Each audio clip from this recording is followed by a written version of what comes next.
मातीत मिळू नकोस. मला माहित आहे तुला स्वतःला हे मान्य नाही. तुझं मन असं करायला तयार नाही. सभोवताची परिस्थिती तुला असं करायला भाग पाडत आहे. पण आणि तुझा हा निर्णय जबरदस्ती करून लादला जात आहे. तू तर आई आहेस. तुझी तगमग, जीवाचा कोंडमारा तुला असह्य होत असेल. पण तू असा निर्णय घेऊ नकोस. असा निर्णय घेऊ नकोस. मी तुझ्या गर्भात असतानाची गोष्ट. मी दिवसागणिक तुझ्या मुद्रा पडत होते. अगदी मजेत होते. माझ्या येण्याची गोष्ट तू जेव्हा बाबांना सांगितलीस तेव्हा बाबाने तुला आनंदाने उचलून घेतले आणि गोल गोल फिरवले. हे बघून दादा टाळ्या वाजवायला लागल्यावर तो आनंद लाजेने गोडीमोडी झालीस. पण मला मात्र गोल गोल फिरताना खूप मजा आली. बाबांना तर एक गोड गोजिरी बाहुली हवी होती, अगदी तुझ्यासारखी.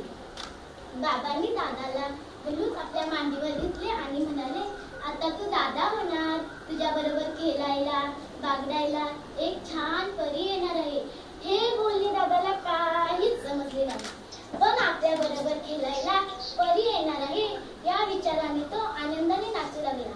माझ्या आगमनाच्या बाबतीने केवढा आनंद.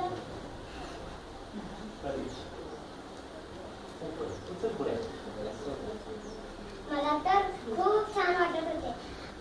नवे जग बघायचे म्हणजे खूप मजा येणार. मी तर आनंदाने खेळ धरू लागले. हळूहळू ही बातमी घरातल्या साऱ्यांनाच कळली. अगदी आजी देखील खुश झाली. तिने तुला दुसऱ्याच दिवशी डॉक्टरांकडे नेण्याविषयी सुचविले. सर्वजण डॉक्टरांकडे गेले.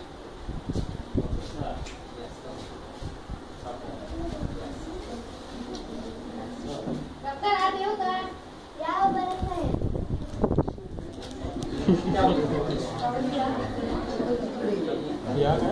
या बरं साहेब. या बरं साहेब. बोला, कसं काही येणं केलं? आम्ही पुन्हा येऊ होणार. अभिनंदन. तुमच्या घरी पुन्हा एक नवीन पाहुणा आला. किती आनंदाची गोष्ट. कुठे?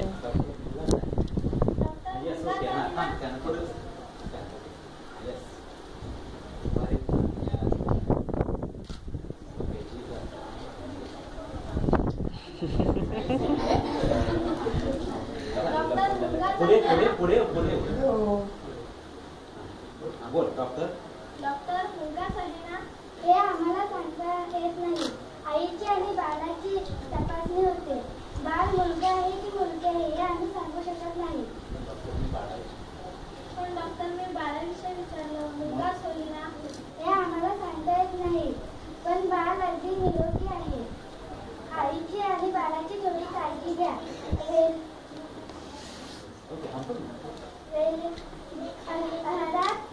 आहारावर लक्ष ठेवा.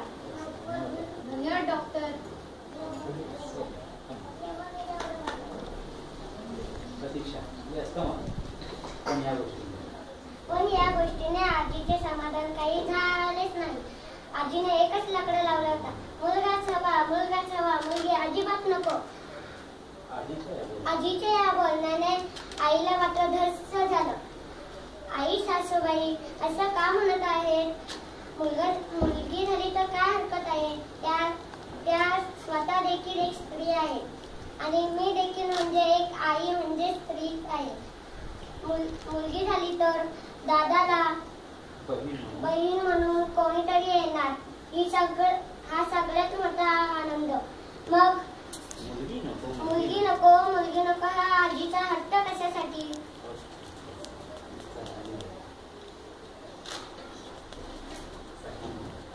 त्यांना मला माफ करा. मी देखील तुमच्यासारखीच एक सर्वसामान्य स्त्री. आमच्या घरी कुटुंब पद्धत. त्यात आम्ही चौघीजणी मुली आणि 5वा भाऊ. एवढं कमी की काय? त्यात मी सगळ्यात लहान म्हणजे चौथी बहीण. मुलींनी शिकू नये. शिक्षण घेऊन काय करणार? इथपासून नका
डॉक्टरांकडे पाठवलं आणि सांगितलं मुलगाच आहे का याची खात्री करून घे आणि जर मुलगा नसेल तर लगेचच गर्भपात करून टाक म्हणजे पुढे त्रासच होणार नाही.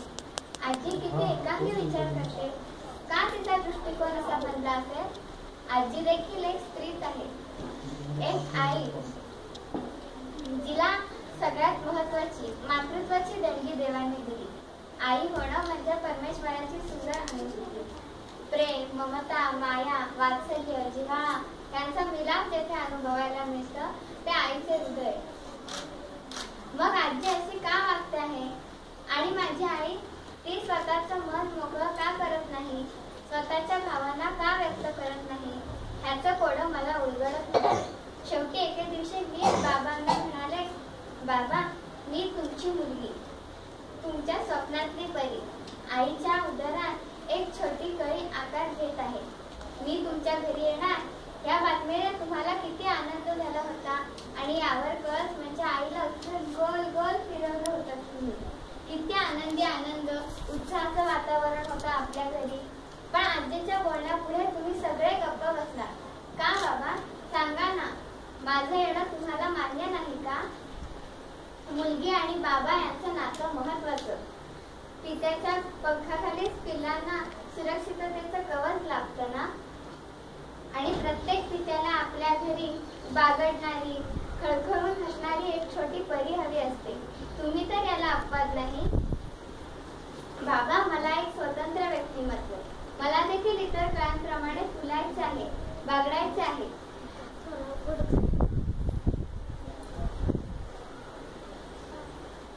मुलगाच हवाय मुलगी नको असा हट्ट धरला तर? मुलगाच हवाय मुलगी नको असा हट्ट धरला तर सायना नेहवाल, कल्पना चावला, रुपाली रेपाळे यांचा उदय कसा होईल? जर कळ्या फुलण्याआधीच खुडून टाकल्या तर वातावरण प्रसन्न राहील का? आणि आजीचा मुलगी नको हा हट्ट कशासाठी? मला माहित आहे तिला जो त्रास झाला, पण त्यावेळची परिस्थिती वेगळी होती. तुम्ही तर सुशिक्षित उच्च विचारांची माणसं, मग अशी आग्रह का करता? मुलगी म्हणजे वंशवळ, ह्या जगाची उत्पत्ती गाथा, कुटुंबातील महत्वाचे स्थान. मुलगी म्हणजे माता, ह्या समाजाला निर्माण करण्याचं काम तिलाच करायचं आहे. मग ते समाज रूपाने असेल नाहीतर समाजाचं जडणघडण. पण जर मुलगीच जन्माला आली नाही तर कोणत्याही घराण्याचा वंश पुढे जाईल का? मग जिजाबाई, सावित्रीबाई, इंदिरा गांधी, झाशीची राणी लक्ष्मीबाई या वाढतील का, घडतील का? बाबा माझ्यातील या कोवळ्या कळीला उमलू द्या. तुमच्यामुळेच मला या जगात प्रवेश मिळणार आहे. मी देखील तुम्हाला निराश करणार नाही. एक दिवस तुमच्या स्वप्नातली परी बनून तुम्हाला सुनीता विल्यम्स बनवून दाखवेन. माझं बोलणं ऐकताच बाबांनी डॉक्टरांकडे जाण्याचा आजीचा विचार खोडून काढत स्पष्टपणे सांगितलं, यापुढे या घरात मुलगा होण्याची मुलगी ही चर्चा बंद. आणि आईचा हात हळूच हातात